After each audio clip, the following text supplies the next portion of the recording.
News ਤੋਂ ਤੁਹਾਡਾ ਸਭ ਦਾ ਸਵਾਗਤ ਹੈ। ਅੱਜ ਸਾਡੇ ਨਾਲ ਜੁੜੇ ਹਨ ਤਲਵਿੰਦਰ ਸਿੰਘ ਜੀ, ਜੋ ਦੱਸਣਗੇ ਉਹਨਾਂ ਨੂੰ ਤੇ ਸਾਰੇ ਸਾਥੀਆਂ ਨੂੰ ਜੋ ਕਿ ਮੁਲਾਜ਼ਮ ਹਨ ਉਹਨਾਂ ਨੂੰ ਕਿਉਂ ਮਨਜ਼ੂਰ ਨਹੀਂ ਹੈ 6ਵਾਂ ਪੇ ਕਮਿਸ਼ਨ। ਹਾਂਜੀ, ਬਹੁਤ ਹੀ ਸਤਿਕਾਰਯੋਗ ਅਕਸ਼ ਨਿਊਜ਼ ਦੇ ਦਰਸ਼ਕ ਤੇ ਸਾਡੇ ਮੁਲਾਜ਼ਮ ਸਾਥੀਓ, ਤੇ ਮੇਰੇ ਵੱਲੋਂ ਸਾਡੇ ਸਾਰਿਆਂ ਦਾ ਬਹੁਤ ਧੰਨਵਾਦ ਤੇ ਤੁਹਾਡੇ ਚੈਨਲ ਦਾ ਬਹੁਤ ਧੰਨਵਾਦ ਜਿਹਨੇ ਸਾਨੂੰ ਆਪਣੀ ਗੱਲ ਰੱਖਣ ਦਾ ਮੌਕਾ ਦਿੱਤਾ। ਤਲਵਿੰਦਰ ਸਿੰਘ ਜੀ, ਤੁਸੀਂ ਸਾਨੂੰ ਦੱਸੋਗੇ ਕਿ ਪੰਜਾਬ ਦੇ ਵਿੱਚ 6ਵਾਂ ਪੇ ਕਮਿਸ਼ਨ ਤੇ ਕੇਂਦਰ ਦਾ 7ਵਾਂ ਪੇ ਕਮਿਸ਼ਨ ਇੱਦਾਂ ਕਿਉਂ ਹੁੰਦਾ ਹੈ? ਦੇਖੋ ਜੀ, ਇਹਦੇ ਵਿੱਚ ਇਹ ਗੱਲ ਜਿਹੜੀ ਸਪਸ਼ਟ ਹੈ ਕਿ ਪੰਜਾਬ ਜਿਹੜਾ ਪੰਜਾਬੀ ਸੂਬਾ ਉਹ 1947 ਤੋਂ ਬਾਅਦ ਬਣਿਆ ਸੀਗਾ, ਲਗਭਗ 1962 ਦੇ ਵਿੱਚ ਬਣਿਆ ਸੀਗਾ। ਇਸ ਕਰਕੇ ਜਿਹੜਾ ਪੰਜਾਬ ਦਾ ਆਪਣਾ ਪੇ ਸਕੇਲ ਹੈ, ਆਪਣਾ ਪੇ ਕਮਿਸ਼ਨ ਹੈ, ਕਿਉਂਕਿ ਪੰਜਾਬ ਦੀ ਜਿਹੜੀ ਵਿੱਤੀ ਹਾਲਤ ਸੀਗੀ, ਮਾਲੀ ਹਾਲਤ ਸੀਗੀ, ਹੋਰ ਸੂਬਿਆਂ ਦੇ ਮੁਕਾਬਲੇ ਕਾਫੀ ਵਧੀਆ ਸੀਗੀ ਉਸ ਸਮੇਂ। ਤੇ ਉਸ ਸਮੇਂ ਦੌਰਾਨ ਹੀ ਪੰਜਾਬ ਨੂੰ ਸੈਂਟਰ ਤੋਂ ਵਧੀਆ ਤਰੀਕੇ ਦੇ ਜਿਹੜੇ ਮਾਣ ਭੱਤੇ ਜੋ ਵੀ ਵੇਤਨ ਮਿਲਦੀ ਸੀ ਉਹ ਵਧੀਆ ਤਰੀਕੇ ਨਾਲ ਮਿਲਦੀ ਸੀ। ਇਸ ਕਰਕੇ ਪੰਜਾਬ ਦਾ ਪੇ ਕਮਿਸ਼ਨ ਪੂਰੇ ਭਾਰਤ ਦੇ ਪੇ ਕਮਿਸ਼ਨਾਂ ਨਾਲੋਂ ਜ਼ਿਆਦਾ ਵਧੀਆ ਹੁੰਦਾ ਸੀਗਾ। ਤੇ ਪੰਜਾਬੀ ਸੂਬਾ ਹੋਂਦ ਵਿੱਚ ਆਉਣ ਤੋਂ ਬਾਅਦ ਪੰਜਾਬ ਦੇ ਸਪੈਸ਼ਲ ਪੇ ਕਮਿਸ਼ਨ ਆ ਜਿਹੜਾ ਬਣਨਾ ਸ਼ੁਰੂ ਹੋ ਗਿਆ। ਇਸ ਕਰਕੇ ਸੈਂਟਰ ਦਾ 7ਵਾਂ ਤੇ ਪੰਜਾਬ ਦਾ 6ਵਾਂ ਪੇ ਕਮਿਸ਼ਨ। ਸਰ, ਕੀ ਤੁਸੀਂ ਸਾਨੂੰ ਦੱਸ ਸਕਦੇ ਹੋ ਕਿ ਕਿੰਨੀਆਂ ਕਿਸ਼ਤਾਂ ਹਨ ਜੋ ਡੀਏ ਦੀਆਂ ਪੈਂਡਿੰਗ ਹਨ, ਜਿਨ੍ਹਾਂ ਦਾ ਬਕਾਇਆ ਨਹੀਂ ਮਿਲਿਆ ਹੁਣ ਤੱਕ? ਜੀ ਦੇਖੋ, ਜੁਲਾਈ 2021 ਦੇ ਵਿੱਚ ਆਪਣਾ ਆ ਚੁੱਕਿਆ, 1 ਜੁਲਾਈ ਤੋਂ ਅਗਲੀ ਕਿਸ਼ਤ ਫੇਰ ਪੈਂਡਿੰਗ। ਤਾਂ ਕੁੱਲ ਮਿਲਾ ਕੇ 12 ਕਿਸ਼ਤਾਂ ਡੀਏ ਦੀਆਂ ਬਕਾਇਆ ਪਈਆਂ ਨੇ ਤੇ 3 ਕਿਸ਼ਤਾਂ ਉਹਨਾਂ ਦੇ ਵਿੱਚੋਂ ਦਿੱਤੀਆਂ ਨੇ, ਪਰ ਉਹਨਾਂ ਦਾ ਬਕਾਇਆ ਵੀ ਹਲੇ ਪੂਰੀ ਤਰ੍ਹਾਂ ਨਾਲ ਜਿਹੜਾ ਸਰਕਾਰ ਨੇ ਇੱਕ ਵੀ ਕਿਸ਼ਤ ਦਾ ਬਕਾਇਆ ਨਹੀਂ ਦਿੱਤਾ। ਮਤਲਬ ਸਮੇਂ ਦੇ ਜਿਹੜੀਆਂ 3 ਜਾਰੀ ਕੀਤੀਆਂ ਸੀਗੀਆਂ, ਜਦੋਂ ਸੰਘਰਸ਼ ਬਹੁਤ ਜ਼ਿਆਦਾ ਵੱਡੇ ਪੱਧਰ 'ਤੇ ਹੋਏ ਤਾਂ ਮੌਜੂਦਾ ਜੋ ਬਣਦੀ ਸੀਗੀ ਉਸ ਸਮੇਂ ਦੌਰਾਨ ਦੀ ਜੋ ਕਿਸ਼ਤ ਉਹ ਜਾਰੀ ਕੀਤੀ ਸੀਗੀ, ਪਰ ਕੁੱਲ ਮਿਲਾ ਕੇ 12 ਕਿਸ਼ਤਾਂ ਡਿਊ ਹੋ ਗਈਆਂ। 12 ਦੇ ਵਿੱਚੋਂ ਕੇਵਲ 3 ਹੀ ਕਿਸ਼ਤਾਂ ਇਹਨਾਂ ਨੇ, ਜਿਹੜੀ ਕੈਪਟਨ ਸਰਕਾਰ ਹੈ ਜਾਂ ਮਨਪ੍ਰੀਤ ਬਾਦਲ ਦੀ ਸਰਕਾਰ ਹੈ, ਇਹਨਾਂ ਨੇ 3 ਹੀ ਕਿਸ਼ਤਾਂ ਕੀਤੀਆਂ ਨੇ ਹੁਣ ਤੱਕ। ਸਰ, ਇੱਕ ਆਇਆ ਤੁਸੀਂ ਕਿਹਾ ਕਿ 2 ਫੈਕਟਰਸ ਯੂਜ਼ ਹੋਣਗੇ, 2 ਮਲਟੀਪਲਾਇਰ ਯੂਜ਼ ਹੋਣਗੇ। 2 ਮਲਟੀਪਲਾਇਰਸ ਦਾ ਕੀ ਮਤਲਬ ਹੈ? ਦੇਖੋ, ਇਹ ਜਿਹੜਾ ਇਹ ਗੁਣਾਕ ਹੁੰਦਾ ਜੀ, ਜੋ ਮੌਜੂਦਾ ਬੇਸਿਕ ਤਨਖਾਹ ਹੈ ਉਸ ਨੂੰ ਉਹਨਾਂ ਗੁਣਾਕ ਦੇ ਨਾਲ ਗੁਣਾ ਕਰਕੇ ਜਿੰਨਾ ਬਣੂਗਾ ਉਹ ਉਸ ਸਮੇਂ ਦੀ ਬੇਸਿਕ ਤਨਖਾਹ ਹੋਊਗੀ, ਜੋ ਮਤਲਬ ਪੇ ਕਮਿਸ਼ਨ ਤੋਂ ਬਾਅਦ ਦੀ। ਪਰ ਇਹ ਇਤਿਹਾਸ ਦੇ ਵਿੱਚ ਪਹਿਲੀ ਵਾਰ ਹੋਇਆ ਕਿ ਕਿਸੇ ਵੀ ਸਰਕਾਰ ਨੇ ਮੁਲਾਜ਼ਮਾਂ ਨੂੰ ਆਪਸ਼ਨ ਦੇਣ ਬਾਰੇ ਕਿਹਾ ਹੋਵੇ, ਜਾਂ ਕੁੱਲ ਮਿਲਾ ਕੇ ਆਪਾਂ ਕਹੀਏ ਕਿ 2 ਤਰ੍ਹਾਂ ਦਾ ਗੁਣਾਕ ਦਿੱਤਾ ਹੋਵੇ। ਕਿਸੇ ਵੀ ਪੇ ਕਮਿਸ਼ਨ ਵਿੱਚ 2 ਤਰ੍ਹਾਂ ਦਾ ਗੁਣਾਕ ਨਹੀਂ ਹੁੰਦਾ। ਤੇ ਜਿਹੜਾ ਦਿੱਤੇ ਨੇ ਗੁਣਾਕ ਵੱਧ ਤੋਂ ਵੱਧ ਵਾਲਾ ਜਿਹੜਾ 2.59 ਦਿੱਤਾ ਤੇ ਜਿਹੜਾ ਦੂਜਾ ਦਿੱਤਾ ਉਹ 2.25 ਹੈ। ਤਾਂ ਦੋਨਾਂ ਦੇ ਵਿੱਚ ਕੋਈ ਜੇਕਰ ਆਪਾਂ ਕੈਲਕੂਲੇਸ਼ਨਾਂ ਦੇ ਵਿੱਚ ਪਾਈਏ ਤਾਂ ਦੋਨਾਂ ਦੇ ਵਿੱਚ ਜਿਹੜਾ ਪੁਰਾਣੇ ਮੁਲਾਜ਼ਮਾਂ ਵਾਸਤੇ ਜੇ ਆਪਾਂ ਕਹੀਏ ਕਿ ਜੇਕਰ ਉਹ 2011 ਦੇ ਸੋਧੇ ਹੋਏ ਸਕੇਲ ਲੈਂਦੇ ਨੇ ਤਾਂ ਉਹਨਾਂ ਨੂੰ 2.25 ਦੇ ਨਾਲ ਆਪਣੀ ਬੇਸਿਕ ਸੈਲਰੀ ਨੂੰ, ਮੌਜੂਦਾ ਬੇਸਿਕ ਸੈਲਰੀ ਨੂੰ ਗੁਣਾ ਕਰਨਾ ਪਊਗਾ। ਜੇਕਰ ਉਹ 2011 ਦੇ ਰਿਵਾਈਜ਼ਡ ਸਕੇਲ ਨੇ ਜਿਹੜੇ ਉਹਨਾਂ ਨੂੰ ਛੱਡਦੇ ਨੇ ਤਾਂ 2006 ਤੋਂ ਲੈ ਕੇ ਹੁਣ ਤੱਕ ਦੀ ਜਿੰਨੀ ਬੇਸਿਕ ਬਣੂਗੀ ਉਸ ਨੂੰ 2.59 ਦੇ ਨਾਲ। ਮਤਲਬ ਕੁੱਲ ਮਿਲਾ ਕੇ ਇਹ ਮੁਲਾਜ਼ਮਾਂ ਨੂੰ ਉਲਝਾਉਣ ਵਾਲੀ ਗੱਲ ਹੈ, ਉਹਨਾਂ ਦੇ ਸੰਘਰਸ਼ ਨੂੰ ਇੱਕ ਪਾਸੇ ਪਾਉਣ ਵਾਲੀ ਗੱਲ ਹੈ ਕਿ ਤਾਂ ਜੋ ਉਹ ਬਣਦੇ ਹੱਕ ਨੇ, ਜਿਹੜੀ ਬਣਦੀ ਆਪਣੀ ਮੰਗ ਹੈ ਉਹਦੇ 'ਤੇ ਕੇਂਦਰਿਤ ਨਾ ਹੋਣ, ਕੈਲਕੂਲੇਸ਼ਨਾਂ ਦੇ ਵਿੱਚ ਪੈ ਜਾਣ। ਇਸ ਕਰਕੇ ਇਸ ਤਰ੍ਹਾਂ ਦਾ ਭਰਜਾਵਾ ਸਰਕਾਰ ਵੱਲੋਂ ਕੀਤਾ ਗਿਆ। ਜਿਹੜਾ ਸਰਕਾਰ ਨੇ ਪੇ ਕਮਿਸ਼ਨ ਦਿੱਤਾ ਉਸ ਵਿੱਚ 2 ਗੁਣਾਕ ਦਿੱਤੇ, ਤੁਸੀਂ ਦੱਸਿਆ ਕਿ 2.25 ਤੇ 2.59। ਹੁਣ ਇਹਨਾਂ ਦੀਆਂ ਕੈਲਕੂਲੇਸ਼ਨਸ ਕਰਨ ਲਈ ਵੀ ਇਹਨਾਂ ਨੂੰ ਕੁਝ ਐਕਸਪਰਟਸ ਦੀ ਲੋੜ ਪਏਗੀ, ਕਿਉਂਕਿ ਇਹ ਕੈਲਕੂਲੇਸ਼ਨਸ ਬਹੁਤ ਹੀ ਕੰਪਲਿਕੇਟਿਵ ਹੋ ਜਾਣਗੀਆਂ। ਕਿਸੇ ਨੂੰ ਕਦੋਂ ਤੋਂ ਮਿਲੇਗਾ, ਕਿਸੇ ਨੂੰ ਕਦੋਂ ਤੋਂ ਮਿਲੇਗਾ, ਜਾਂ ਫਿਰ ਇੱਕੋ ਹੀ ਮਿਤੀ ਮਿਲੇਗੀ ਇਹਨਾਂ ਨੂੰ? ਦੇਖੋ, ਇਹਦੇ 'ਚ ਜਿਹੜਾ 2.59 ਵਾਲਾ ਆਪਾਂ ਗੱਲ ਕਰੀਏ ਉਹਦੇ 'ਚ ਇਹ 2006 ਤੋਂ ਜੋ ਮੌਜੂਦਾ ਸੈਲਰੀ ਸੀਗੀ ਉਹਦੇ ਤੋਂ ਕੈਲਕੂਲੇਸ਼ਨਾਂ ਕਰਕੇ ਹਰ ਸਾਲ ਦਾ ਇੰਕਰੀਮੈਂਟ ਲਗਾ ਕੇ, ਕਿਸੇ ਦਾ 4 ਸਾਲਾ, ਕਿਸੇ ਦਾ 9 ਸਾਲਾ ਵੀ ਇਸ ਤਰ੍ਹਾਂ ਦੇ ਨਾਲ ਐਨੂਅਲ ਇੰਕਰੀਮੈਂਟ ਲਗਾ ਕੇ ਉਸ ਸਮੇਂ ਜਿਹੜਾ 2006 ਦੇ ਵਿੱਚ ਇਹਨਾਂ ਨੇ ਜੋ ਗ੍ਰੇਡ ਪੇ ਗੱਲ ਕੀਤੀ ਆ ਉਹਦੇ 'ਚ ਮਾਸਟਰ ਕੈਡਰ ਨੂੰ ਇਹਨਾਂ ਨੇ 3600 ਦੇਣ ਦੀ ਗੱਲ ਕੀਤੀ ਆ, ਲੈਕਚਰਰ ਨੂੰ 4200 ਦੇਣ ਦੀ ਗੱਲ ਕੀਤੀ ਹੈ। ਤੇ ਇਸੇ ਤਰ੍ਹਾਂ ਵੱਖ-ਵੱਖ ਕੈਟਾਗਰੀਜ਼ ਨੂੰ ਅਲੱਗ-ਅਲੱਗ ਗ੍ਰੇਡ ਪੇ ਜਿਹੜੇ ਨੇ ਉਹ ਦੇਣ ਦੀ ਗੱਲ ਕੀਤੀ ਹੈ। ਤੇ ਇਹ ਗ੍ਰੇਡ ਪੇ ਜਦੋਂ ਸੰਘਰਸ਼ ਹੋਏ 2009 ਤੋਂ ਲੈ ਕੇ 2000 ਪਹਿਲਾਂ ਤਾਂ ਇਹ 2006 ਦਾ ਪੇ ਕਮਿਸ਼ਨ ਆ ਉਹ 2009 ਦੇ ਵਿੱਚ ਦਿੱਤਾ। ਸਰ ਉਦੋਂ ਜਿਹੜੀ ਸਰਕਾਰ ਸੀ ਉਹ ਅਕਾਲੀ ਦਲ ਦੀ ਸਰਕਾਰ ਸੀ ਜਦੋਂ ਪਹਿਲਾਂ ਕਮਿਸ਼ਨ ਤੁਹਾਡਾ ਪੇ ਰਿਵਾਈਜ਼ ਹੋਏ ਸੀਗੇ ਜਦੋਂ ਸਕੇਲ? ਹਾਂਜੀ, ਉਸ ਸਮੇਂ ਅਕਾਲੀ ਦਲ ਦੀ ਸਰਕਾਰ ਸੀਗੀ, ਪਰ ਕੋਈ ਸਰਕਾਰਾਂ ਦੇ ਮਤਲਬ ਕਿਹੜੀ ਸੀਗੀ ਕਿਹੜੀ ਨਹੀਂ ਸੀਗੀ ਉਹ ਕੋਈ ਐਡਾ ਮੈਟਰ ਨਹੀਂ। ਇਹ ਨੀਤੀਆਂ ਪਾਲਿਸੀਆਂ ਨੇ। ਹਰੇਕ ਸਰਕਾਰ ਆਪਣੇ ਪੱਧਰ ਦੇ ਉੱਤੇ ਮੁਲਾਜ਼ਮਾਂ ਨੂੰ ਲੁੱਟਣ ਦਾ ਕੁੱਟਣ ਦਾ ਤੇ ਆਪਣੀ ਜਿਹੜੇ ਵਿੱਤੀ ਬੋਝ ਆ ਜੋ ਇਹਨਾਂ ਨੂੰ ਲੱਗਦਾ ਕਿ ਮੁਲਾਜ਼ਮਾਂ ਨੂੰ ਤਨਖਾਹ ਦੇ ਰੂਪ ਦੇ ਵਿੱਚ ਅਸੀਂ ਦੇ ਰਹੇ ਹਾਂ ਉਹਨੂੰ ਘਟਾਉਣ ਦਾ ਯਤਨ ਕਰਦੀ ਹੈ, ਚਾਹੇ ਉਹ ਅਕਾਲੀ ਭਾਜਪਾ ਹੋਵੇ ਚਾਹੇ ਮੌਜੂਦਾ ਜਿਹੜੀ ਕਾਂਗਰਸ ਰੂਪੀ ਜਿਹੜੀ ਕੈਪਟਨ ਤੇ ਮਨਪ੍ਰੀਤ ਬਾਦਲ ਦੀ ਸਰਕਾਰ ਹੋਵੇ। ਇਹ ਸਾਰਿਆਂ ਦੇ ਵਿੱਚ ਕੋਈ ਫਰਕ ਨਹੀਂ। ਸਿਰਫ ਤੇ ਸਿਰਫ ਜਿਹੜਾ ਇਹ ਆ ਕਿ ਕਿਸੇ ਨੇ ਜਿਹੜਾ ਇਹ ਸੰਘਰਸ਼ ਦੀ ਦਾਵ ਨੂੰ ਕੋਈ ਜਲਦੀ ਕਬੂਲ ਕਰ ਲੈਂਦਾ ਤੇ ਕੋਈ ਸਰਕਾਰਾਂ ਸੰਘਰਸ਼ ਨੂੰ ਵੀ ਜਿਵੇਂ ਅੱਜ ਕੱਲ੍ਹ ਦੀਆਂ ਢੀਠ ਹੋਈਆਂ ਪਈਆਂ ਨੇ ਸਰਕਾਰਾਂ ਜਿੰਨੇ ਸੰਘਰਸ਼ ਕਰਨ ਦੇ ਬਾਵਜੂਦ ਵੀ ਮੁਲਾਜ਼ਮਾਂ ਦੇ ਨਾਲ ਗੱਲ ਨਹੀਂ ਕਰ ਰਹੇ। ਕੈਪਟਨ ਪਿਛਲੇ ਲਗਭਗ 4.5 ਸਾਲ ਤੋਂ ਉੱਪਰ ਦਾ ਸਮਾਂ ਇਹਦਾ ਸਰਕਾਰ ਨੂੰ ਆਈ ਨੂੰ ਹੋ ਗਿਆ। ਜਿਹੜੀ ਪੇ ਕਮਿਸ਼ਨ ਦੀ ਰਿਪੋਰਟ ਪਹਿਲੀ ਕੈਬਨਿਟ ਮੀਟਿੰਗ ਤੋਂ ਬਾਅਦ ਆਉਣੀ ਚਾਹੀਦੀ ਸੀਗੀ ਉਹ ਅੱਜ 4.5 ਸਾਲ ਤੋਂ ਬਾਅਦ ਆਈ ਹੈ ਤੇ 4.5 ਸਾਲ ਤੋਂ ਬਾਅਦ ਵੀ ਇਹੋ ਜਿਹੀ ਆਈ ਹੈ ਕਿ ਜਿਹਦੇ ਨਾਲ ਮੁਲਾਜ਼ਮਾਂ ਦੇ ਮੂੰਹ ਦੇ ਉੱਤੇ ਚਪੇੜ ਲੱਗੀ ਹੈ ਕਿ ਨਾ ਤਾਂ ਉਹ ਪੇ ਕਮਿਸ਼ਨ ਕਬੂਲ ਕਰਨ ਜੋਗੇ ਨੇ ਤੇ ਨਾ ਪੇ ਕਮਿਸ਼ਨ ਜਿਹੜਾ ਛੱਡਣ ਜੋਗੇ ਨੇ। ਇਸ ਤਰ੍ਹਾਂ ਦਾ ਰਵੱਈਆ ਇਹ ਸਰਕਾਰ ਦਾ ਜਿਹੜਾ ਮੁਲਾਜ਼ਮ ਵਿਰੋਧੀ ਤੇ ਲੋਕ ਵਿਰੋਧੀ ਰਵੱਈਆ ਦੇਖਣ ਨੂੰ ਮਿਲ ਰਿਹਾ ਹੈ। ਜਿਹੜਾ ਪੇ ਕਮਿਸ਼ਨ ਇਹਨਾਂ ਨੇ ਹੁਣ ਦਿੱਤਾ ਹੈ ਉਸ ਦੇ ਨਾਲ ਜੇ ਤੁਸੀਂ ਉਸ ਨੂੰ ਐਕਸੈਪਟ ਕਰਦੇ ਹੋ ਸਵੀਕਾਰ ਕਰਦੇ ਹੋ ਤਾਂ ਕਿੰਨਾ ਫਾਇਦਾ ਹੁੰਦਾ ਹੈ? ਇੱਕ ਮਤਲਬ ਮੁਲਾਜ਼ਮ ਨੂੰ ਕਿੰਨਾ ਤਨਖਾਹ ਵਿੱਚ ਫਾਇਦਾ ਹੁੰਦਾ? ਬਹੁਤ ਹੀ ਨਿਗੁਣਾ ਜਿਹੜਾ ਫਾਇਦਾ ਹੋ ਰਿਹਾ ਜੇ ਆਪਾਂ ਕਹੀਏ ਤੇ ਕਦੇ ਵੀ ਕਿਸੇ ਪੇ ਕਮਿਸ਼ਨ ਦੇ ਵਿੱਚ ਇੰਨੀ ਨਿਗੁਣੀ ਤਨਖਾਹ ਦੇ ਵਿੱਚ ਵਾਧਾ ਨਹੀਂ ਹੋਇਆ ਸੀਗਾ। ਮੁਲਾਜ਼ਮਾਂ ਨੂੰ ਜਿਹੜੇ ਹੁਣ ਤੱਕ ਜੋ ਉਹਨਾਂ ਨੂੰ ਲੱਗਿਆ ਸੀਗਾ ਜੋ ਪਹਿਲੇ ਪੇ ਕਮਿਸ਼ਨ ਸੀਗੇ ਉਹਨਾਂ ਦੇ ਮੁਤਾਬਕ ਮੌਜੂਦਾ ਸਮੇਂ ਵਿੱਚ 8-10 ਹਜ਼ਾਰ ਰੁਪਏ ਦਾ ਫਰਕ ਪੈਣਾ ਚਾਹੀਦਾ ਸੀਗਾ, ਪਰ ਇਹ ਪੇ ਕਮਿਸ਼ਨ ਕੋਈ ਵੀ ਮੁਲਾਜ਼ਮ ਹੋਵੇ ਜਿਹੜੇ ਗਰੁੱਪ A ਤੋਂ ਲੈ ਕੇ ਗਰੁੱਪ D ਤੱਕ ਦੇ ਮੁਲਾਜ਼ਮ ਨੇ ਕਿਸੇ ਵੀ ਮੁਲਾਜ਼ਮ ਨੂੰ 4,4200 ਰੁਪਏ ਤੋਂ ਜ਼ਿਆਦਾ ਤਨਖਾਹ ਦਾ ਫਾਇਦਾ ਨਹੀਂ ਮਿਲ ਰਿਹਾ। ਤੇ ਦੂਜੇ ਪਾਸੇ DA ਦੀਆਂ ਕਿਸ਼ਤਾਂ ਇੰਨੀਆਂ ਜਿਹੜੀਆਂ ਬਕਾਇਆ ਹੋ ਗਈਆਂ। ਜੇਕਰ DA ਸਮੇਂ ਸਿਰ ਜਾਰੀ ਹੁੰਦਾ ਤਾਂ DA ਸਾਡਾ ਪੇ ਕਮਿਸ਼ਨ ਦੀ ਰਿਪੋਰਟ ਤੋਂ ਵੀ ਜਿਹੜੀਆਂ ਸਾਡੀਆਂ ਤਨਖਾਹਾਂ ਦੇ ਵਿੱਚ ਵਾਧਾ ਹੋ ਸਕਦਾ ਜੇ DA ਮਿਲੇ, ਪਰ ਨਾ ਤਾਂ ਇਹ DA ਦੇ ਰਹੇ ਨੇ ਨਾ ਪੇ ਕਮਿਸ਼ਨ ਦੇ ਰਹੇ ਨੇ। ਤਾਂ ਕੁੱਲ ਮਿਲਾ ਕੇ ਜਿਹੜਾ ਵਾਧਾ ਨਵੇਂ ਜਿਹੜੇ ਭਰਤੀ 2016 ਤੋਂ ਬਾਅਦ ਵਾਲੇ ਅਧਿਆਪਕ ਨੇ ਉਹਨਾਂ ਨੂੰ ਬਹੁਤ ਨਿਗੁਣਾ ਵਾਧਾ ਹੋ ਰਿਹਾ ਹੈ, ਲਗਭਗ 3,3200 ਦਾ ਤੇ ਪੁਰਾਣੇ ਅਧਿਆਪਕ ਨੇ ਜਿਹੜੇ ਉਹਨਾਂ ਨੂੰ 4,4200 ਦਾ ਵਾਧਾ ਹੋ ਰਿਹਾ। ਬਹੁਤ ਹੀ ਮਤਲਬ ਨਿਗੁਣਾ ਹੈ। ਤੁਹਾਡਾ ਮਤਲਬ ਇਹ ਹੈ ਕਿ ਮੁਲਾਜ਼ਮਾਂ ਦਾ ਪੈਸਾ ਖੁਰਦ-ਬੁਰਦ ਕੀਤਾ ਜਾ ਰਿਹਾ ਹੈ ਫੈਕਟਰਾਂ ਵਿੱਚ ਉਲਝਾ ਕੇ ਕਿ 2.25 ਨਾਲ ਮਲਟੀਪਲਾਈ ਹੋਣਾ ਹੈ ਜਾਂ 2.59 ਨਾਲ ਮਲਟੀਪਲਾਈ ਹੋਣਾ ਹੈ। ਇਹ ਸਾਰੀਆਂ ਗੱਲਾਂ ਕਿਤੇ ਨਾ ਕਿਤੇ ਮੁਲਾਜ਼ਮਾਂ ਨੂੰ ਉਲਝਾਉਣ ਲਈ ਨੇ। ਇਹੀ ਕੈਲਕੂਲੇਸ਼ਨਾਂ ਦੇ ਵਿੱਚ ਪਾ ਕੇ ਮੁਲਾਜ਼ਮਾਂ ਨੂੰ ਦੇ ਵਿੱਚ ਪਾੜ ਪਾ ਕੇ ਅੱਜ ਕੱਲ੍ਹ ਹਰ ਦਫ਼ਤਰ ਦੇ ਵਿੱਚ ਇੱਕ ਪਰਫਾਰਮਾ ਜਾਰੀ ਕੀਤਾ ਗਿਆ ਕਿ ਤੁਸੀਂ ਜਲਦ ਤੋਂ ਜਲਦ ਜਿਹੜੇ ਪਰਫਾਰਮੇ ਦੇ ਵਿੱਚ ਆਪਣੀ ਤਨਖਾਹ ਦਾ ਗੁਣਾਕ ਕਿਹੜਾ ਤੁਸੀਂ ਮਨਜ਼ੂਰ ਕਰਨਾ ਉਹਦੀ ਮਨਜ਼ੂਰੀ ਦਿਓ ਤਾਂ ਜੋ ਤੁਹਾਡੇ ਅਗਲੇ ਮਹੀਨੇ ਦੀ ਤਨਖਾਹ ਅਸੀਂ ਉਸ ਹਿਸਾਬ ਨਾਲ ਬਣਾ ਸਕੀਏ। ਇਸ ਤਰ੍ਹਾਂ ਜਿਹੜੇ ਤਾਂ ਸਮਝਦਾਰ ਮੁਲਾਜ਼ਮ ਨੇ ਉਹਨਾਂ ਨੇ ਇਹ ਗੱਲ ਮੰਨ ਲਈ। ਲਗਭਗ 90-95% ਮੁਲਾਜ਼ਮ ਇਹੋ ਜਿਹੇ ਨੇ ਜਿਹੜੇ ਨੇ ਪਹਿਲੇ ਦਿਨ ਤੋਂ ਇਸ ਪੇ ਕਮਿਸ਼ਨ ਦੀ ਰਿਪੋਰਟ ਨੂੰ ਨਾ ਮਨਜ਼ੂਰ ਕੀਤਾ ਤੇ ਕੁਝ ਜਿਹੜੇ ਮੁਲਾਜ਼ਮ ਹੋ ਸਕਦਾ ਜਿਨ੍ਹਾਂ ਨੂੰ ਪੂਰੀ ਤਰ੍ਹਾਂ ਰਿਪੋਰਟ ਦੀ ਸਮਝ ਨਾ ਹੋਵੇ ਜਾਂ ਉਹਨਾਂ ਨੂੰ ਇਹਦੇ ਗੁਣਾਕ ਦੇ ਫਾਇਦੇ ਨੁਕਸਾਨ ਦੀ ਨਾ ਪਤਾ ਹੋਵੇ ਉਹ ਹੋ ਸਕਦਾ ਕਿ ਇਸ ਪੇ ਕਮਿਸ਼ਨ ਦਾ ਜਿਹੜਾ ਵੀ ਪਰਫਾਰਮਾ ਜੋ ਮਿਲ ਰਿਹਾ ਉਹਦੇ ਉੱਤੇ ਆਪਣੇ ਹਸਤਾਖਰ ਕਰਕੇ ਉਹਨੂੰ ਮਨਜ਼ੂਰ ਕਰਨ। ਪਰ ਜੋ ਜਿੱਥੋਂ ਤੱਕ ਆਪਾਂ ਜਾ ਕੇ ਦੇਖੀਏ ਕਿ ਲਗਭਗ 100% ਅਧਿਆਪਕ ਨੇ ਜਾਂ ਆਪਾਂ ਕਹੀਏ ਕਿ 100% ਮੁਲਾਜ਼ਮ ਨੇ ਜਿਹੜੇ ਇਸ ਪਰਫਾਰਮੇ ਦੇ ਚੱਕਰਾਂ ਦੇ ਵਿੱਚ ਨਹੀਂ ਪੈ ਰਹੇ, ਉਲਝੇਵੇਂ 'ਚ ਨਹੀਂ ਪੈ ਰਹੇ। ਇੱਕੋ ਇੱਕ ਜਿਹੜੀ ਟੇਕ ਉਹ ਤਿੱਖੇ ਸੰਘਰਸ਼ ਦੀ ਉਹਨਾਂ ਨੇ ਰੱਖੀ ਹੋਈ ਆ। 18 ਤਰੀਕ ਨੂੰ ਸੰਯੁਕਤ ਅਧਿਆਪਕ ਫਰੰਟ, 29 ਤਰੀਕ ਨੂੰ ਪੰਜਾਬ ਯੂਟੀ ਮੁਲਾਜ਼ਮ ਤੇ ਪੈਨਸ਼ਨਰ ਫਰੰਟ ਵੱਲੋਂ ਵੱਡੇ ਪੱਧਰ ਦੇ ਸੰਘਰਸ਼ ਨੇ ਜਿਹੜੇ ਐਲਾਨੇ ਹੋਏ ਨੇ। ਸੰਯੁਕਤ ਅਧਿਆਪਕ ਫਰੰਟ ਵੱਲੋਂ 18 ਤਰੀਕ ਨੂੰ ਬਠਿੰਡੇ ਦੇ ਵਿੱਚ ਵਿਸ਼ਾਲ ਰੈਲੀ ਹੋ ਰਹੀ ਆ ਜਿੱਥੇ ਵੱਖ-ਵੱਖ ਕੈਟਾਗਰੀਜ਼ ਦੇ ਅਧਿਆਪਕ ਜਿਨ੍ਹਾਂ ਦੇ ਵਿੱਚ ਬਹੁਤ ਗਿਣਤੀ ਉਹ ਅਧਿਆਪਕ ਨੇ ਜਿਨ੍ਹਾਂ ਦੀਆਂ ਭਰਤੀਆਂ 2016 ਤੋਂ ਬਾਅਦ ਦੀਆਂ ਨੇ ਜਿਨ੍ਹਾਂ ਨੂੰ ਬਿਲਕੁਲ ਵੀ ਇਸ ਪੇ ਕਮਿਸ਼ਨ ਦਾ ਕੋਈ ਲਾਭ ਨਹੀਂ ਹੋ ਰਿਹਾ।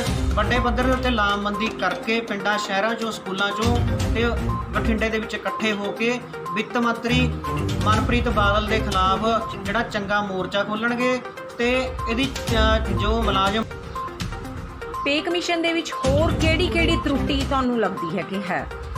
ਜੇਕਰ ਆਪਾਂ ਗੱਲ ਕਰੀਏ ਅਧਿਆਪਕ ਵਰਗ ਨਾਲ ਸੰਬੰਧਿਤ ਕੁਝ ਭੱਤੇ ਮਿਲਦੇ ਸੀਗੇ ਜਿਨ੍ਹਾਂ ਦੇ ਵਿੱਚ ਆਪਾਂ ਕਹਿ ਲਈਏ ਰੂਰਲ ਏਰੀਆ ਅਲਾਊਂਸ ਜਾਂ ਆਪਾਂ ਕਹਿ ਲਈਏ ਇੱਕ ਜਿਹੜਾ ਹਾਊਸ ਰੈਂਟ ਆ ਇਹ ਸਮੁੱਚੇ ਜਿਹੜਾ ਮੁਲਾਜ਼ਮਾਂ ਨੂੰ ਮਿਲਦਾ ਸੀਗਾ। ਤਾਂ ਇਹ ਪੇ ਕਮਿਸ਼ਨ ਆ ਜਿਹੜਾ ਜਾਂ ਵਿੱਤ ਵਿਭਾਗ ਦੀਆਂ ਸਿਫਾਰਿਸ਼ਾਂ ਨੇ ਜੇ ਆਪਾਂ ਨੂੰ ਇਕੱਠਾ ਕਰਕੇ ਪੇ ਕਮਿਸ਼ਨ ਦੀ ਰਿਪੋਰਟ ਦੇਖੀਏ ਤਾਂ ਇਹਦੇ ਵਿੱਚ ਜਿਹੜੇ ਇਹ ਭੱਤੇ ਪਹਿਲਾਂ ਮਿਲਦੇ ਸੀਗੇ ਮੌਜੂਦਾ ਭੱਤਿਆਂ ਦੇ ਉੱਤੇ ਵੀ ਜਿਹੜਾ ਕੱਟ ਲਗਾ ਕੇ ਉਹਨਾਂ ਨੂੰ 80% ਕੀਤਾ ਗਿਆ। ਭਾਵ ਜਿਹੜਾ ਹਾਊਸ ਰੈਂਟ ਸ਼ਹਿਰਾਂ ਦੇ ਵਿੱਚ 20% ਸੀਗਾ ਉਹਨੂੰ 16% ਕੀਤਾ ਗਿਆ। ਜਿਹੜਾ ਪਿੰਡਾਂ ਦੇ ਮੁਲਾਜ਼ਮ ਜਿਹੜੇ ਪਿੰਡਾਂ ਦੇ ਵਿੱਚ ਰਹਿੰਦੇ ਨੇ ਉਹਨਾਂ ਨੂੰ 10% ਜਿਹੜਾ ਹਾਊਸ ਰਹਿਸ਼ੀ ਭੱਤਾ ਮਿਲਦਾ ਸੀਗਾ ਉਹਨੂੰ ਉਹਨਾਂ ਨੇ ਕੱਟ ਕੇ 8% ਕੀਤਾ ਗਿਆ। ਇਸੇ ਤਰ੍ਹਾਂ ਜਿਹੜਾ ਜੋ ਪਿੰਡੂ ਖੇਤਰਾਂ ਦੇ ਵਿੱਚ ਆਪਣੀਆਂ ਸੇਵਾਵਾਂ ਦੇਣ ਦੇ ਲਈ ਮੁਲਾਜ਼ਮ ਜਾਂਦੇ ਨੇ ਉਹਨਾਂ ਨੂੰ 6% ਜਿਹੜਾ ਆਪਣਾ ਰੂਰਲ ਏਰੀਆ ਅਲਾਊਂਸ ਜਾਂ ਪਿੰਡੂ ਵਿਸ਼ੇਸ਼ ਭੱਤਾ ਆਪਾਂ ਕਹੀਏ ਉਹ ਮਿਲਦਾ ਸੀ। ਉਹਦੇ ਵਿੱਚ ਵੀ 80% ਕਰਕੇ ਉਹਨੂੰ ਜਿਹੜਾ 6 ਦੀ ਬਜਾਏ 5% ਕਰਨ ਦੀ ਜਿਹੜੀ ਸਿਫਾਰਿਸ਼ ਹੈ ਲਿਆਂਦੀ ਗਈ ਹੈ। ਤਾਂ ਕੁੱਲ ਮਿਲਾ ਕੇ ਜੋ ਮਿਲ ਰਿਹਾ ਸੀਗਾ ਉਹਨੂੰ ਵੀ ਖੋਣ ਦੀ ਕੋਸ਼ਿਸ਼ ਆ ਨਵਾਂ ਦੇਣ ਦੀ ਬਜਾਏ।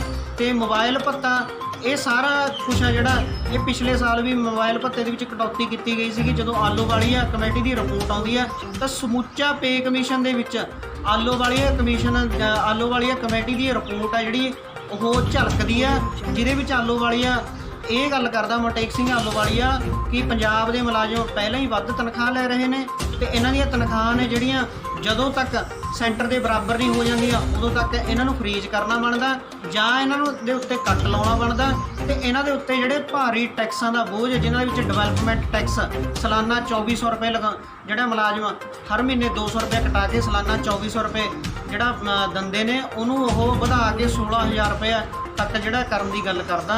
ਤਾਂ ਮਤਲਬ ਸਿੱਧਾ ਨਿਸ਼ਾਨਾ ਜਿਹੜਾ ਉਹਦਾ ਮੁਲਾਜ਼ਮਾਂ ਦੀ ਤਨਖਾਹਾਂ ਦੇ ਉੱਤੇ ਹੈ ਤੇ ਇਸ ਦਾ ਮੁਲਾਜ਼ਮ ਵਿਰੋਧੀ ਰਵੱਈਆ ਜੱਗ ਜ਼ਾਹਿਰ ਹੈ। ਤੇ ਆਲੋਵਾਲੀਆ ਕਮੇਟੀ ਦੀ ਡਾਇਰੈਕਸ਼ਨਸ ਦੇ ਉੱਤੇ ਉਸ ਦੇ ਦਿਸ਼ਾ ਨਿਰਦੇਸ਼ਾਂ ਦੇ ਉੱਤੇ ਹੀ ਇਹ ਪੇ ਕਮਿਸ਼ਨ ਦੀ ਰਿਪੋਰਟ ਤੇ ਵਿੱਤ ਵਿਭਾਗ ਦੀਆਂ ਸਿਫਾਰਿਸ਼ਾਂ ਆਈਆਂ ਨੇ। ਪਹਿਲਾਂ ਕਦੇ ਕਿਸੇ ਸਰਕਾਰ ਦੇ ਵਕਤ ਜਦੋਂ ਪੇ ਕਮਿਸ਼ਨ ਮਿਲਿਆ ਹੋਵੇ ਤਾਂ ਇਦਾਂ ਹੋਇਆ ਕਿ ਭੱਤੇ ਘਟੇ ਹੋਣ?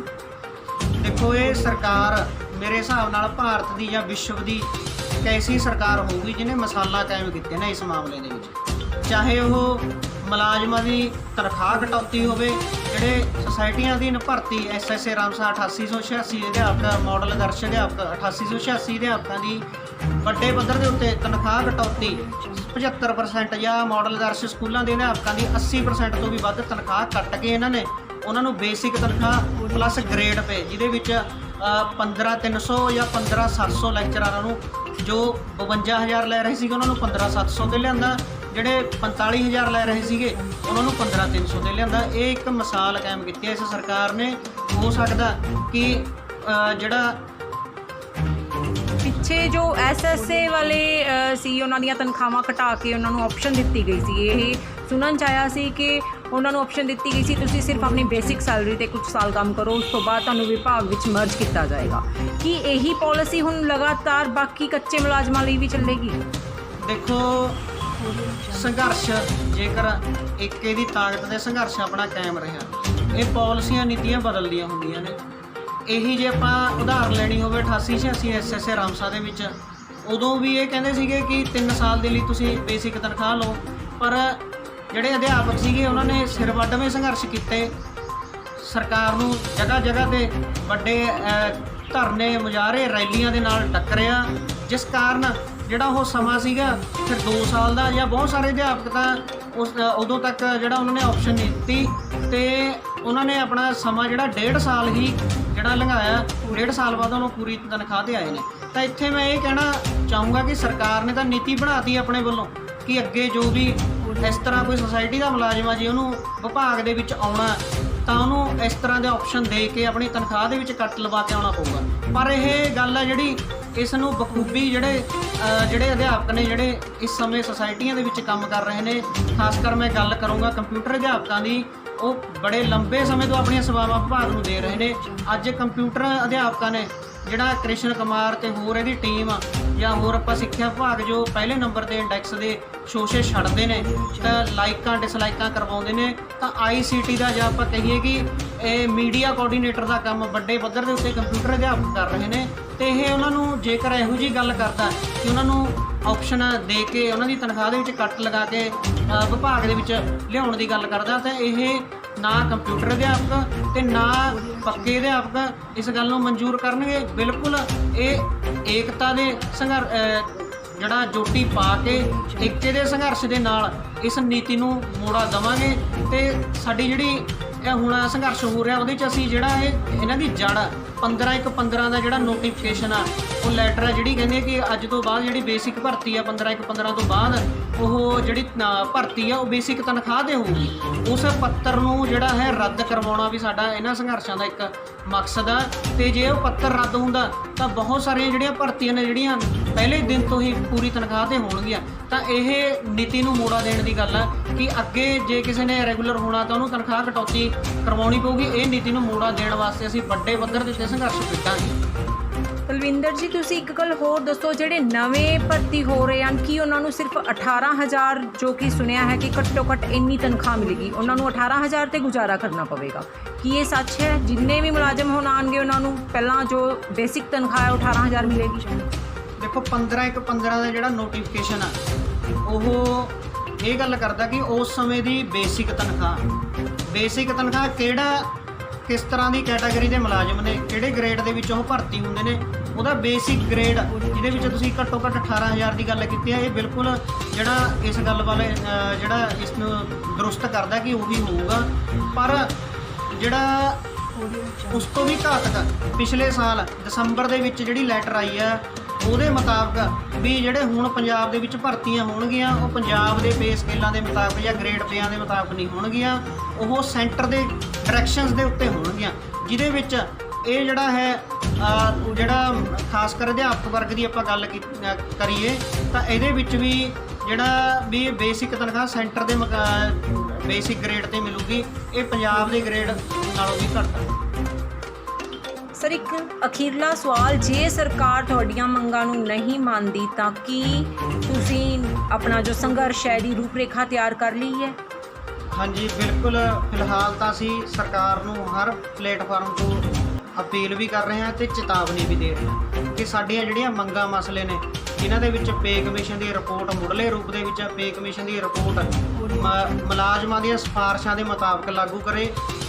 ਅਗਲਾ ਜਿਹੜੀ ਸਾਡੀ ਮੁੱਖ ਮੰਗ ਉਹ ਹੈ ਕਿ ਪੰਜਾਬ ਦੇ ਜਿਹੜੇ 2004 ਤੋਂ ਬਾਅਦ ਪੂਰੇ ਭਾਰਤ ਦੇ ਵਿੱਚ ਵੀ 2004 ਤੋਂ ਬਾਅਦ ਜਿਹੜੇ ਭਰਤੀ ਹੋਏ ਨੇ ਮੁਲਾਜ਼ਮ, ਉਹਨਾਂ ਦੀ ਪੁਰਾਣੀ ਪੈਨਸ਼ਨ ਜੋ ਪੰਜਾਬ ਸਰਕਾਰ ਨੇ ਕਿਹਾ ਸੀਗਾ ਪੰਜਾਬ ਦੇ ਮੁਲਾਜ਼ਮਾਂ ਦੀ ਪੁਰਾਣੀ ਪੈਨਸ਼ਨ ਆ ਜਿਹੜੀ ਉਹ ਲਾਗੂ ਕਰਾਂਗੇ। ਪੁਰਾਣੀ ਪੈਨਸ਼ਨ ਲਾਗੂ ਕਰਨ ਦੀ ਗੱਲ ਕਰੇ।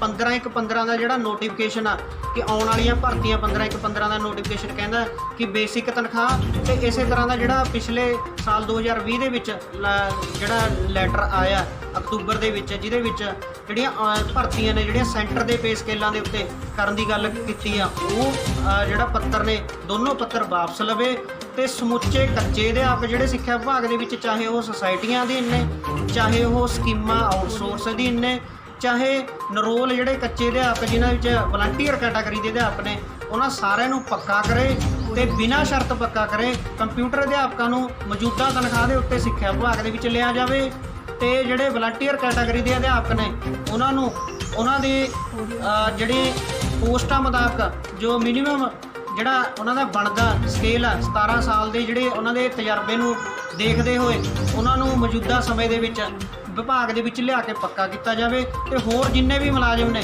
ਸਭ ਮੁਲਾਜ਼ਮਾਂ ਨੂੰ ਜਿਨ੍ਹਾਂ ਨਾਲ ਇਹਨਾਂ ਨੇ ਵਾਅਦਾ ਕੀਤਾ ਸੀਗਾ ਉਹਨਾਂ ਸਾਰਿਆਂ ਨੂੰ ਜਿਹੜਾ ਆਪਣੇ ਮੁਲਾਜ਼ਮਾਂ ਦੇ ਵਿੱਚ ਆਪਣੇ ਜਿਹੜੇ ਵਿਭਾਗਾਂ ਦੇ ਵਿੱਚ ਸਾਰੇ ਮੁਲਾਜ਼ਮਾਂ ਨੂੰ ਪੱਕਾ ਕੀਤਾ ਜਾਵੇ। ਜੇਕਰ ਸਰਕਾਰ ਇਹ ਮੰਗਾਂ ਮਸਲਿਆਂ ਦੇ ਉੱਤੇ ਗੌਰ ਨਹੀਂ ਫਰਮਾਉਂਦੀ ਤਾਂ ਆਉਣ ਵਾਲੇ ਦਿਨਾਂ ਦੇ ਵਿੱਚ ਅਸੀਂ ਵੱਡੇ ਸੰਘਰਸ਼ ਕਰਾਂਗੇ, ਜਿਨ੍ਹਾਂ ਵਿੱਚ 18 ਤਰੀਕ ਦੀ ਬਠਿੰਡਾ ਦੇ ਵਿੱਚ ਸੰਯੁਕਤ ਅਧਿਆਪਕ ਫਰੰਟ ਵੱਲੋਂ ਰੈਲੀ ਰੱਖੀ ਗਈ ਹੈ, ਜਿਸ ਵਿੱਚ ਵੱਡੀ ਗਿਣਤੀ ਦੇ ਵਿੱਚ ਅਧਿਆਪਕ ਸ਼ਾਮਲ ਹੋ ਰਹੇ ਨੇ। ਇਸ ਤੋਂ ਬਾਅਦ ਵੀ ਜੇਕਰ ਸਾਡੀ ਸਰਕਾਰ ਸਾਡੇ ਮੰਗਾਂ ਮਸਲਿਆਂ ਦੇ ਉੱਤੇ ਗੱਲ ਨਹੀਂ ਕਰਦੀ ਤਾਂ ਅਸੀਂ ਆਉਣ ਵਾਲੇ ਦਿਨਾਂ ਦੇ ਵਿੱਚ ਮੀਟਿੰਗਾਂ ਕਰਕੇ ਸਰਕਾਰ ਨੂੰ ਹੋਰ ਜਿਹੜਾ ਥਾਂ ਤੇ ਅਸੀਂ ਜਿਹੜੇ ਨੇ ਮੰਤਰੀਆਂ ਦਾ ਘਿਰਾਓ ਕਰਾਂਗੇ, ਇਹਨਾਂ ਦੇ ਐਮਐਲਏਆਂ ਦਾ ਘਿਰਾਓ ਕਰਾਂਗੇ, ਕਿਉਂਕਿ ਅਸੀਂ ਮੰਗ ਪੱਤਰ ਇਹਨਾਂ ਨੂੰ ਪਹਿਲਾਂ ਪਹੁੰਚਾ ਚੁੱਕੇ ਹਾਂ ਆਪਣੀਆਂ ਮੰਗਾਂ ਨੇ। ਜੇਕਰ ਇਹ ਮੰਗਾਂ ਮਸਲਿਆਂ ਦੇ ਉੱਤੇ ਸਾਡੇ ਨਾਲ ਗੱਲਾਂ ਕਰਕੇ ਉਹਨਾਂ ਨੂੰ ਹੱਲ ਨਹੀਂ ਕਰਨਗੇ ਤਾਂ ਅਸੀਂ ਇਹਨਾਂ ਨੂੰ ਆਉਣ ਵਾਲੇ ਦਿਨਾਂ ਜਦੋਂ ਇਹ ਪਿੰਡਾਂ ਦੇ ਵਿੱਚ ਵੋਟਾਂ ਲੈਣ ਆਉਣਗੇ, ਸ਼ਹਿਰਾਂ ਦੇ ਵਿੱਚ ਵੋਟਾਂ ਲੈਣ ਆਉਣਗੇ ਤਾਂ ਉਦੋਂ ਅਸੀਂ ਲਾਮਬੰਦੀ ਕਰਕੇ ਇਹਨਾਂ ਨੂੰ ਟੱਕਰਾਂਗੇ, ਇਹਨਾਂ ਨੂੰ ਭਜਾਵਾਂਗੇ। ਹਰ ਖਬਰ ਲਈ ਸਬਸਕ੍ਰਾਈਬ ਕਰੋ ਅਕਸ਼ ਨਿਊਜ਼।